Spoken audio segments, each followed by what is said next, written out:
Nesse ambiente abençoado, a palavra de Deus é pregada com responsabilidade e muita graça. E é este compromisso que nós queremos levar até você e a sua família. Comprometidos com a palavra, o nosso programa diário.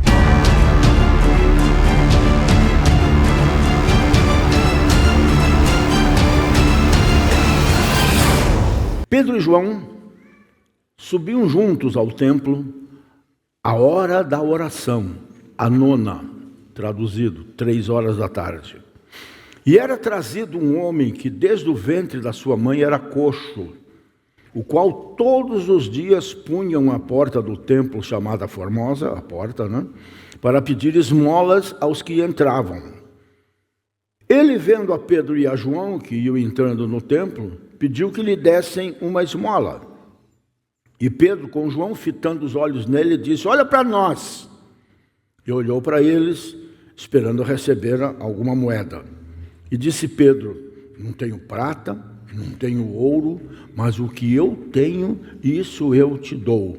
Em nome de Jesus Cristo Nazareno, levanta-te e anda. E tomando-o pela mão direita, o levantou, e logo os seus pés e tornozelos se firmaram, e saltando ele, pôs-se em pé, e andou, e entrou com eles no templo, andando, saltando e louvando a Deus, e todo o povo ouviu andar e louvar a Deus. Amém, gente? Vamos nos assentar nesse mesmo espírito. Este aqui foi bem o início do ministério de Pedro, né?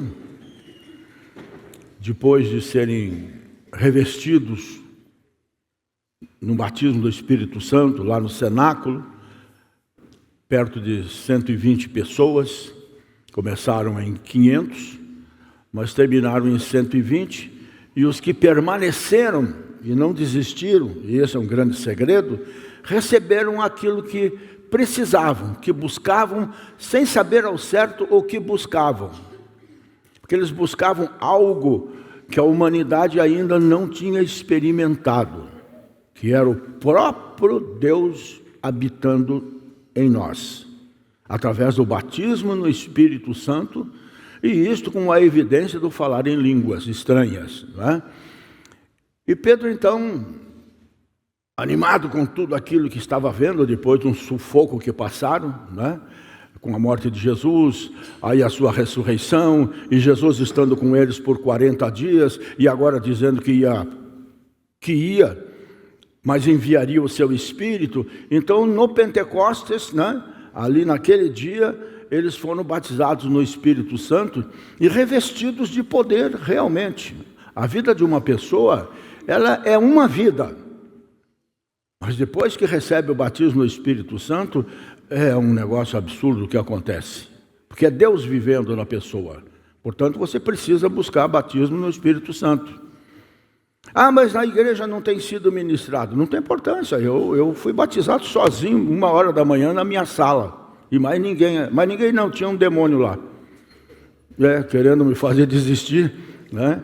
Mas daí, como eu estava decidido, eu repreendi o coisa ruim que estava ali na sala, eu sentia ele, né? Eu sentia ele na sala, disse assim, bom, mandei embora, foi embora.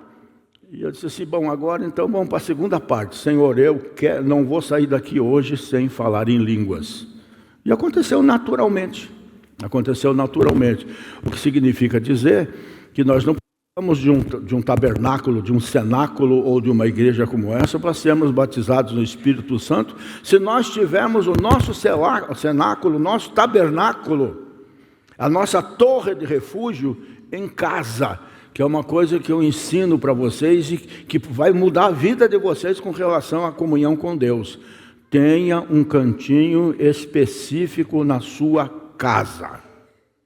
Tenha, de preferência, pode ser na sua cama mesmo, não é? Ou numa poltrona, ou numa peça da casa, ou no seu quarto, ou na sala, desde que você possa orar com liberdade, que eu acho muito bonito o marido orando com a esposa orando com o marido, mas sinceramente falando não sou chegado, por uma razão muito simples.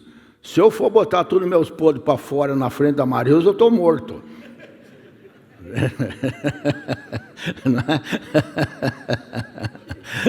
Então você, para ter liberdade para a oração, você tem que estar aquilo que Jesus disse.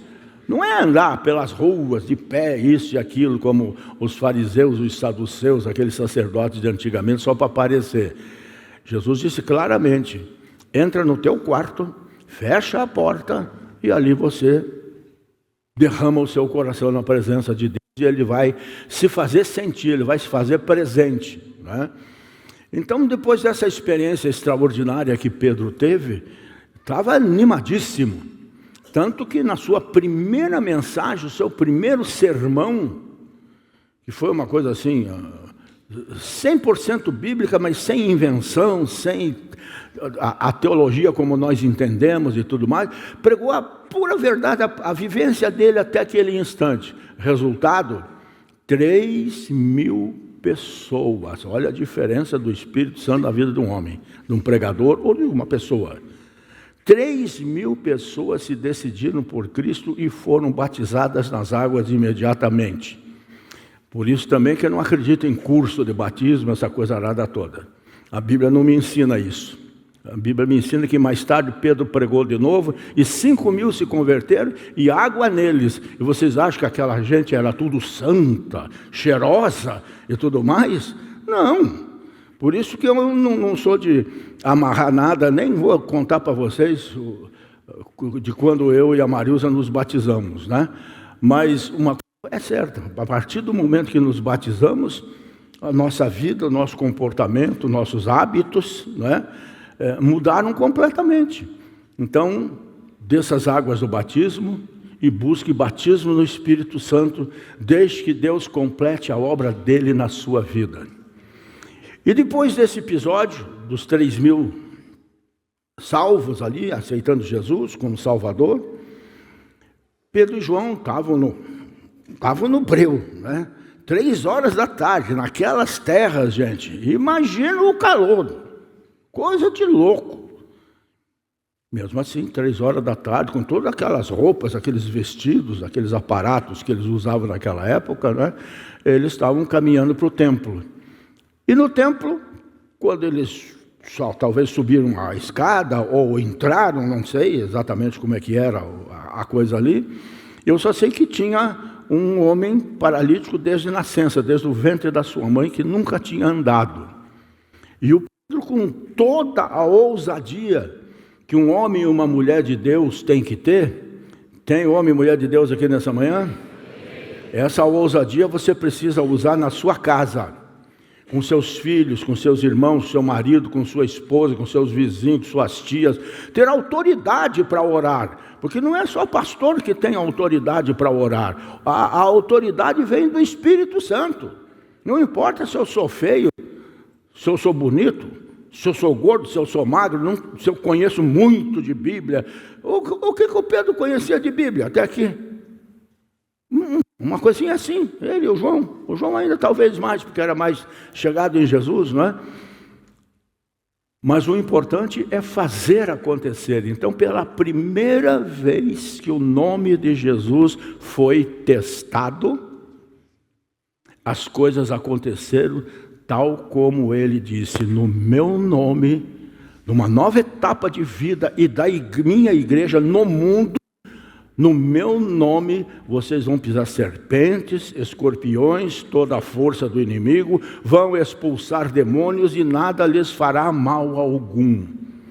E isso, nesses 2 milênios, tem se cumprido em todos os lugares onde o nome do Senhor Jesus é pregado e onde o nome do Senhor Jesus é colocado em toda e qualquer situação.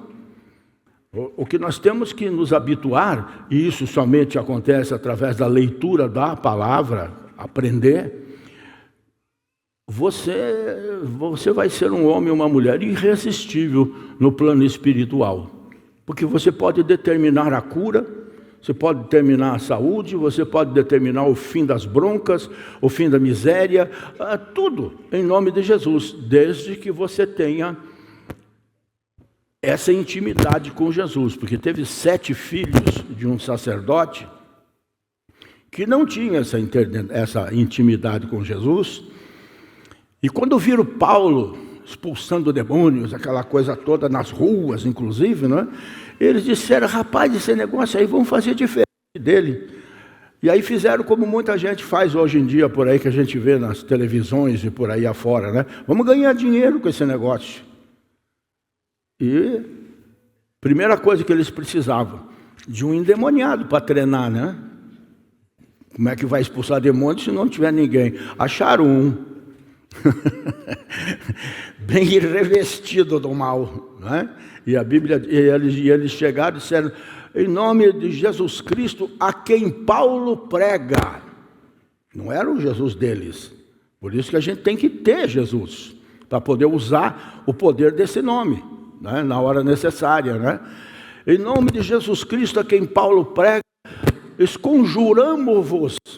Tão fácil dizer expulso, né? Usa uma palavra complicada dessa aí, né? E os demônios que estavam naquele cara, simplesmente a Bíblia diz que deram uma surra neles, que saíram nus, machucados, porque eles até professavam o nome de Jesus, mas indevidamente. Porque eu vou ensinar para vocês a oração mais poderosa que alguém pode fazer num momento de morte, num momento de dor, num momento de acidente, num momento de afogamento, num momento desses que é vapt-vupt. Se bobear, já era. E essa oração é simplesmente essa que eu vou fazer agora. Jesus! Este nome tem poder. Este nome é sobre todos os nomes. Toda língua há de confessar, e diante desse nome todo joelho há de se dobrar, e esse dia está chegando, está muito mais próximo do que nós podemos imaginar, né? E então Pedro, ao ver ele com João, né? Ao ver aquele homem pedindo esmola, ele fez aquilo que ele tinha, deu aquilo que ele tinha. E olha para mim, o que nós temos, cada um de nós aqui, que a nossa família precisa e nós não temos dado? O que nós temos que esse mundo apodrecido pela imoralidade e corrupção precisa e nós não temos dado? Não temos dado por quê? Não temos tomado atitudes muitas vezes por quê? Porque a gente acredita quando o pastor prega, mas quando faz um barulhinho no quarto, arrepia até a sobrancelha, né? E o que é um barulhinho no quarto? Pode até ser realmente a presença de alguém, mas quem tem que ter medo é ele. Levantar a mão, aqui não, violão. Aqui tem autoridade, e a autoridade é minha, porque essa casa, essa família é minha, e eu te dou uma ordem em nome de Jesus: desapareça daqui. Pode parecer para alguns de vocês uma bobagem o que eu estou falando aqui. Por isso você precisa mais do que nunca aprender sobre o nome de Jesus. O nome de Jesus, né? Então, voltando para o milagre que aconteceu lá, que eu até, quando eu tinha o programa de televisão na Band, né? Eu sempre colocava um título, seria esse aqui: Jesus tem muito mais que uma esmola para você. Entre no templo. Não fique do lado de fora. Não se contente com as migalhas que caem da mesa dos nossos senhores, vamos assim dizer, né? Deus tem um banquete para os seus filhos. Ainda hoje de manhã eu estava meditando nisso sobre Davi, né? Sobre preparar um banquete quando a gente está em guerra, quando a gente está fragilizado, quando a gente está sendo ameaçado. Foi nesse momento lá, na caverna de Adulão, que Davi compôs, pelo que eu entendo, o Salmo 23. Outros dizem que não, mas olhando para o lado judaico, né, hebraico também, lá para trás, eles todos entendem que esse episódio aconteceu na caverna de Adulão. Então a cura do coxo na porta do templo é muito mais. É isso que nós temos que observar. O que está acontecendo? Está falhando ou é algum barulho aí?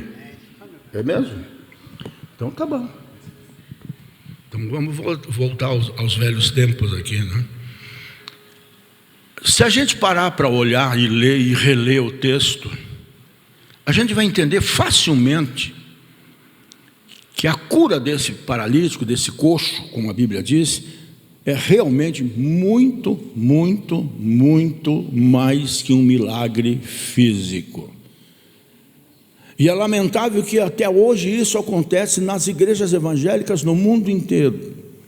Vem gente de todo lado, é curado, é resgatado, é abençoado, é libertado, é prosperado, e de repente volta lá para a escada lá fora, fica pelo lado de fora do templo. Mas as coisas aconteceram na sua vida e na minha vida, seja lá o que for que tenha acontecido, que nos trouxe para a igreja, nos trouxe para Jesus, as coisas aconteceram para isso, para que nós estivéssemos aqui dentro da casa do Senhor, onde não tem confusão. Lembram do Asaf, do Salmo 73? O Asaf estava indignado com tudo aquilo que ele vivia no país dele. Corrupção, roubalheira, petrolão, gasolina cara, sentenças vendidas, essa coisa toda, né? Ele estava indignado, ele estava caindo na fé. E ele não era uma pessoa qualquer, ele era o líder de louvor no tabernáculo. Eles tocavam 24 horas por dia. Mas ele fraquejou na fé quando começou a ver a injustiça no mundo. E vai desenvolvendo o Salmo 73. Até que chega num versículo que diz: até que ele entrou no templo. E quando entrou no templo, é que ele entendeu a dimensão de vida que um homem e uma mulher de Deus vive, apesar do mundo viver em outra dimensão. Caiu a ficha dele, e ele voltou a ser quem ele era, né? Mas a cura do coxo, ela revela que Jesus não deseja apenas aliviar temporariamente nossas necessidades. Não é para isso. Os milagres de Jesus eram para atrair as pessoas a Ele, para que Ele pudesse ensiná-las. O ensino é muito mais importante na nossa vida, o aprendizado, não é? Na nossa vida, do que a cura, o milagre, a libertação, que não deixa de ter a sua importância, mas é só o começo, não é? Ele quer transformar, não apenas a doença em saúde, Ele quer transformar a nossa vida, Ele quer dar valor à nossa vida, Ele dá importância à nossa vida. Muita gente ainda continua pedindo esmolas a Deus, quando Jesus deseja lhes dar uma nova história, um novo tempo, porque Ele, como está escrito, tem muito em depósito, né? Então, primeiro, para nós começar, isso porque eu não estou muito disposto, né? Muitos estão vivendo na porta, e provavelmente, desculpe, muitos aqui hoje talvez estejam vivendo na porta, mas Deus quer levá-los para dentro dele mesmo, para dentro do templo, para uma nova vida, uma nova dimensão de vida. A palavra que nós lemos diz que era trazido um homem coxo desde o ventre da sua mãe, e no capítulo 4, verso 22, fala que ele tinha 40 anos. Está aqui: pois tinha mais de 40 anos o homem quem se operara aquele milagre de saúde, né? Aquele homem, com toda essa idade já, tendo perdido já a sua mocidade, a sua adolescência, tendo em vista o problema físico que ele tinha, ele passava seus dias na porta do templo, mas ele não entrava, não porque não pudesse, é porque ele não lhe era permitido entrar na situação que ele estava perto do lugar da bênção, mas não desfrutava da bênção.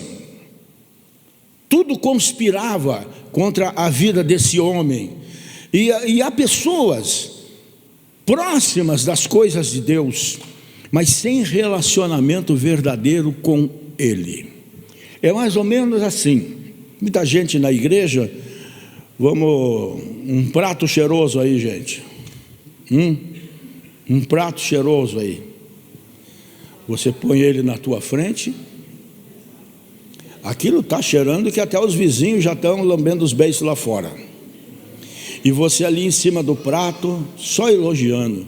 Que prato cheiroso, que comida bonita, olha o colorido dela. E levanta e vai embora. O que vai acontecer? Se continuar muito tempo, você vai morrer de fome na frente do prato de comida. E muita gente está assim dentro da igreja. Muita gente está assim dentro da igreja. Um prato de comida preparado por Deus, um banquete preparado por Deus, e a gente se contenta com migalhas apenas, né? Então, gente, há pessoas próximas realmente das coisas de Deus, mas sem relacionamento com Ele, essa proximidade não adianta nenhuma, porque nós não podemos dizer aqui, quem quer que seja que esteja aqui nessa manhã, nós não podemos dizer que Deus não está perto de nós, porque Deus está nesse lugar através do seu Espírito. Então todos nós estamos próximos dEle, mas Ele está em nós? Ele está em nós? Nós entramos no templo ou estamos lá fora na escada ainda, nos contentando só com a cura, com o emprego, com o salário, com o casamento, com a saúde, quando na verdade Jesus não veio por nada dessas coisas. Ele veio pela nossa alma eterna, né?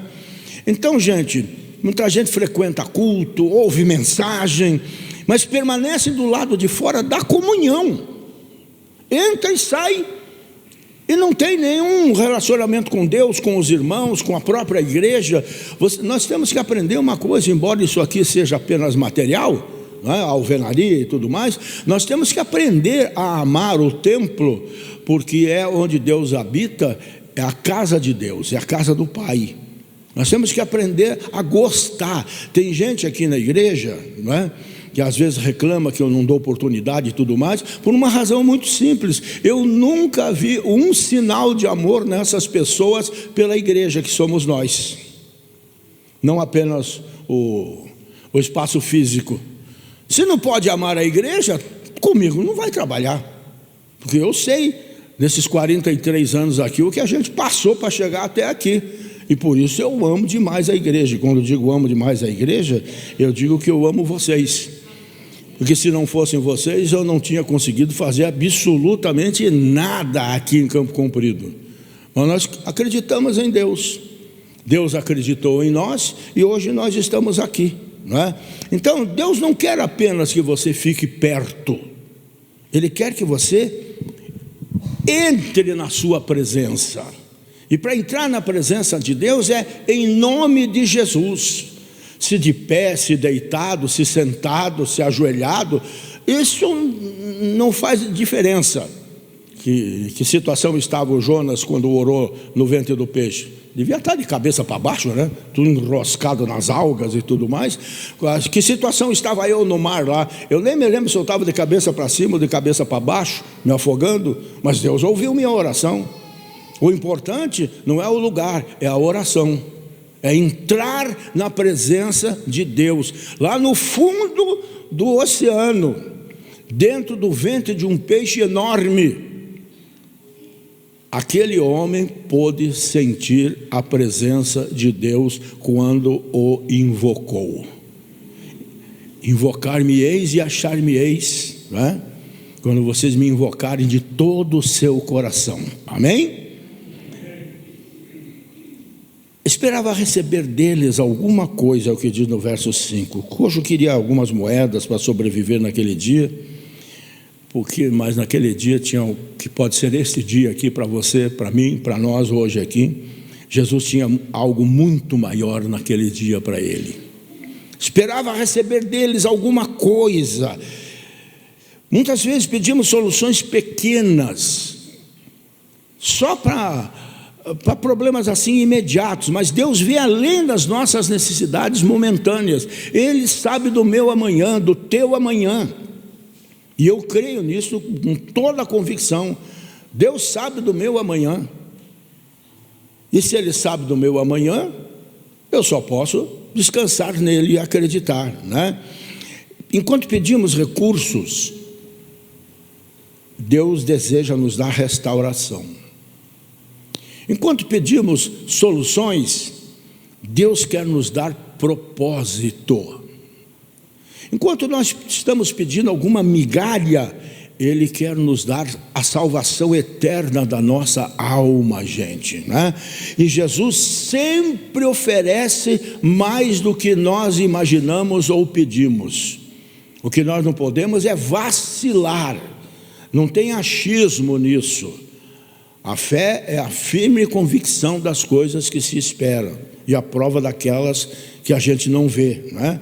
Em terceiro ponto, o poder de Jesus muda aquilo que parecia impossível. Eu sei que na tua vida, na minha mesmo, na ótica humana, tem muitos impossíveis. E quer que eu diga uma coisa para vocês? Que bom, porque assim nós só precisamos aprender que Ele é o Deus dos impossíveis e que Ele vai fazer algo sobrenatural nas nossas vidas. Acredite, haveria algo difícil para mim? É o que Deus pergunta. Haveria algo impossível que eu não pudesse fazer, né? E esse impossível é vencido por esse nome maravilhoso de Jesus, né? O poder de Jesus muda aquilo que parecia assim impossível, inacreditável, né? Então o Pedro diz assim: em nome de Jesus Cristo Nazareno, levanta-te e anda.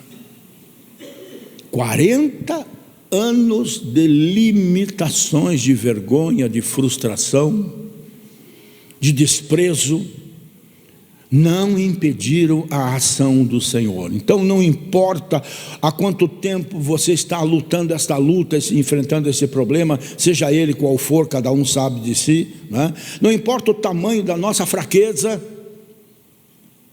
o que o homem não consegue resolver, sempre, é isso que nós temos que aprender. Nós não podemos pensar com a nossa cabeça quando a nossa relação com Deus está em jogo, em propósito. Nós temos que aprender a pensar com a cabeça dele. E isso só tem um jeito, é conhecendo as Escrituras, é passando por cima das águas, é jogando a capa como Eliseu e vendo o Jordão se abrir, ou estendendo a vara e o mar vermelho se abrir, ou batendo na rocha, ou tocando na rocha, ou falando para a rocha e dali brotar águas as mais cristalinas. Isso chama-se milagre, que é departamento do nosso Deus, né? O nome de Jesus continua poderosíssimo para curar, para libertar, para transformar, para restaurar. E quem recebe o milagre de Cristo, não tem como não, passa a caminhar de forma diferente. O texto que nós lemos diz que ele de um salto se pôs em pé e andou. O impossível aconteceu diante dos olhos extasiados desse ex-coxo agora, e daqueles que estavam por ali também. Então, o homem não apenas foi curado, a sua maneira de viver, o seu andar mudou completamente. Então, a verdadeira conversão produz mudança de vida. A verdadeira conversão, ou seja, comunhão com Deus, ela produz uma mudança radical de vida. Vocês têm visto aí na televisão prostitutas famosas, que também se chamam cantoras, homens traficantes viciados ao extremo no fundo do poço, cantoras e cantores que hoje param os seus shows, até que Deus os tire de lá, né? Para os seus shows para cantar hinos de louvor e falar de Jesus e ganhar almas. É um tempo diferente que nós estamos vivendo, mas essas coisas todas estão acontecendo. Por quê? Porque essas pessoas, alguém chegou nelas, evangelizou, elas aceitaram Jesus, e a partir daquele instante as suas vidas mudaram. Porque quando nós aceitamos Jesus, nós fazemos um pacto com Ele. Então todos os demais pactos que já fizemos na nossa vida, na encruzilhada, na cachoeira, no terreiro, seja lá onde for, aquilo foi quebrado. Aquela maldição foi destruída, porque Jesus se fez maldição por nós. E quando nós o aceitamos, quantas vezes em processo de libertação, onde tinha famílias inteiras endemoniadas e tudo mais, dava canseira, mas tinha que fazer, né? Fazer cada um renunciar um propósito, um voto que fez em algum desses lugares, seja lá o que for, não é isso? E era uma guerra, porque o bicho velho não queria falar. A gente tinha que obrigar a sair para a pessoa falar e dizer: estou rompendo todo o compromisso que eu fiz naquele lugar. E aí a vida dessa pessoa mudava completamente, né? Então, gente, quem encontra Jesus, abandona a antiga condição, abandona, não tem mais prazer naquilo, se sente envergonhado. O Evangelho não é apenas emoção, é transformação prática, é tudo que nós precisamos. Cristo não melhora apenas o exterior, as pernas do homem, mas Ele renova o interior, Ele faz uma nova criatura surgir, e as coisas velhas ficam para trás e passamos a viver em novidade de vida. E finalmente, gente, o destino final da bênção é entrar no templo e adorar. Esse é o destino final da bênção. Nós não podemos desprezar aquele que nos amou, que deu sua vida por nós. Nós não podemos virar as costas para as realidades que existem. Tudo bem, vocês têm um pastor aqui que muita gente não gosta, né? Não gosta por uma razão muito simples. Eu falo a verdade, eu tenho boca grande, eu tenho compromisso com Deus, não com você, né? Se você gosta ou não gosta, estou pouco ligando. Eu só quero saber de uma coisa: que alguma coisa aconteça no teu entendimento e você venha a ser transformado, para que logo logo a gente possa subir juntos para a glória. Meu compromisso não é com você, meu compromisso é com a tua alma. Eu não posso ver você, reis, eu tenho que ver a tua alma, que é por ela que Jesus veio. Amém? Então tome cuidado com essas coisas, né? Entrou com eles no templo. Olha que coisa espetacular. Um homem conhecido ali em Jerusalém, conhecidíssimo. Todo dia, está escrito aqui, a família trazia ele, botava ali na frente da catedral, né? Como antigamente acontecia aqui, mas parece que proibido, né? Botava ali para catar uns trocadinhos e tudo mais, e de tarde vinham buscá-lo. Traziam ele num carrinho e voltava para casa num carrinho. Aquele dia foi diferente. Trouxeram ele num carrinho e ele voltou saltando, andando e glorificando a Deus para casa. Eita! Eita! Andando, saltando e louvando a Deus. O maior milagre não foi andar. É essas coisas que nós temos que observar aqui. Porque até aqui, 40 anos, nessa condição humilhante, frustrante, aquele homem devia ter muitos ressentimentos, e provavelmente ressentimentos contra o próprio Deus, porque ele via todo mundo andando. Por que só eu estou assim? Então ele tinha seus problemas interiores, né? Por isso que eu digo que o maior milagre na vida dele não foi ele andar, mas entrar no templo para adorar. A vida mudou, corpo, alma e espírito, de um instante para o outro, né? Então, gente, a gente aprende assim que Deus não nos abençoa apenas para resolver problemas. A bênção deve nos aproximar, não de solução de outros problemas, mas da presença de Deus, que automaticamente vai acontecer a outra. E o verdadeiro propósito dos milagres é produzir adoração, gente. A gente vê as coisas acontecendo toda hora, e a gente não consegue adorar a Deus por isso. Talvez porque não aconteceu conosco, aconteceu com o irmão, com a irmã. Mas se nós somos corpo, aconteceu com ele, aconteceu comigo também. A vitória dele é minha vitória também, não é? Então, gente, quem experimenta a graça de Cristo sempre vai desenvolver um coração agradecido. Agradeça, agradeça, agradeça, porque a gratidão move a mão de Deus. A gratidão faz o impossível acontecer, como foi no caso dos 5 pães e 2 peixes. Tem muitos outros exemplos, né? Mas esse é o mais clássico, né?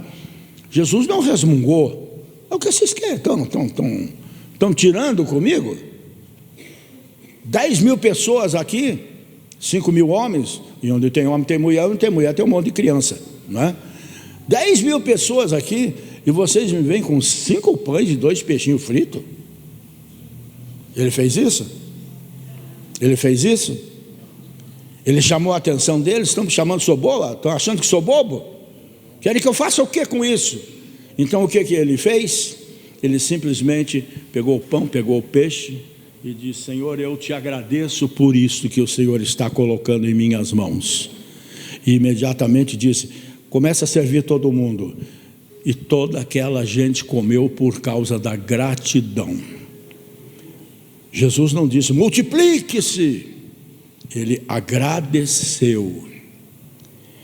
Agradeça o que você tem, e Deus vai multiplicar isto que você tem. É o caso da viúva que sustentou Elias, né? O pouco de farinha, o pouco de azeite vai se transformar em comida para 3 anos e ainda torná-la uma empresária bem-sucedida, né? Então, gente, aquele homem começou o dia esperando algumas moedas, como muita gente que vem na igreja esperando umas moedas, mas terminou o dia andando, adorando, vivendo uma nova realidade de vida, uma nova história. E muitos hoje, gente, infelizmente, estão na mesma situação. Deus não tem esmola para dar. Deus é dono do ouro e é dono da prata. Para os seus filhos Ele dá abundantemente. Mas perceba o que eu disse: para os seus filhos. Tem muito filho aí que diz que é filho, mas nunca tratou o pai como deveria. Pelo contrário, joga ele para morrer num asilo. Abandona, sem comida, sem roupa, porque o velho ficou velho de verdade agora, né? Então já é descartável, né? É feio isso, né? É triste, é angustiante, né? Mas se a gente parar para pensar, a gente faz isso com Deus muitas vezes, né? Jesus tem muito mais para oferecer. Você tem que acreditar nisso. Peça, mas peça com clareza. Não peça para experimentar. Eu vou jogar o meu verdinho aí. Se der certo, deu. Se não der, não deu. Já não deu, porque não funciona dessa maneira, né? Ele tem salvação para o perdido. Ele tem cura para o ferido, e o ferido não apenas aquele que tem uma ferida no seu corpo físico, mas as piores feridas, nas suas emoções, nas suas lembranças, feridas no caráter, na personalidade, feridas na família, feridas na vida financeira. Ele tem muito mais para dar, vida abundante para todo aquele que crê, libertação para quem se sente amarrado, né? Então, talvez você tenha vivido anos limitado por erros, porque uma coisa é certa: a lei da vida e a lei da Bíblia é a mesma. O que você planta, você colhe. Não tem como plantar diferente. Eu não posso plantar um pé de alface e querer colher uma abóbora. Não tem como. Eu plantei alface, eu vou colher alface e acabou. Na vida não é diferente. No nosso trato, na nossa família, na sociedade, com Deus principalmente, o que plantarmos vamos receber e multiplicado, né? Então, talvez você tenha vivido muitos anos amarrado por algum erro do passado, alguma má decisão, né? Mas Ele tem salvação, Ele tem solução, Ele tem salvação para o perdido, Ele cura o ferido, Ele resgata a vida social, a vida financeira, a vida moral, a vida amorosa. Ele resgata tudo isso, né? Ele tem libertação para o preso e vida abundante para todo aquele que nele acredita, apesar das coisas contribuírem para que não aconteçam aparentemente pela lógica humana. Então eu quero dizer nessa noite, nessa manhã, não fique apenas na porta. Não fique apenas na porta. Quando vier para a igreja, venha de todo o coração. Não venha para receber, venha para dar. Dar o seu louvor, manifestar a sua gratidão, porque enquanto você está fazendo isso, Ele está acrescentando muitíssimo mais à sua vida, não tenha dúvida disso. Ele estará multiplicando os seus pães e os seus peixes. E hoje está dizendo, o Senhor Jesus está dizendo para essa igreja: levanta-te e anda. Não fica prostrado, não fica jogado nas cordas, não fica dormindo mais do que precisa dormir. Não fica desanimado, vai à luta, esforça-se, tem bom ânimo, que eu te ajudo, como ele disse para o Josué, ser forte e corajoso, e ele estará com você em toda e qualquer caminhada, não é? Volta para a vida, foi o que ele disse para o Elias lá na caverna. O que você está fazendo aí, cara? Tem muita coisa para fazer com a sua vida aí, sai daí, não é teu lugar. E hoje ele está dizendo isso para você: sai dessa caverna que você se meteu. E tem uma caverna que é muito pior do que aquela do Elias na pedra. Tem uma caverna chamada você. Não se esconda dentro de você. Não se esconda dentro de você. Pelo contrário, vem para a luz, né? Vem para a luz. O profeta Jeremias: ah, Senhor, eu amaldiçoo o dia que eu nasci. Eu não queria ser profeta, isso, aquilo, e dá-lhe choradeira e tudo mais. Elias, levanta, se anime, porque eu ainda não terminei com você. E Deus está dizendo isso para você nessa manhã: eu ainda não terminei com você, eu só estou esperando você se levantar e andar. Venha Jesus pela fé. Entre na presença de Deus, receba aquilo que o dinheiro não pode comprar e que somente o Senhor pode dar. Jesus tem muito mais do que uma esmola para você, acredite nisso. Você acabou de participar de mais uma edição do seu programa Comprometidos com a Palavra. Querendo Deus, a gente volta. Agora, um grande abraço do pastor Rogério Amorim, um bom dia mesmo e viva Cristo!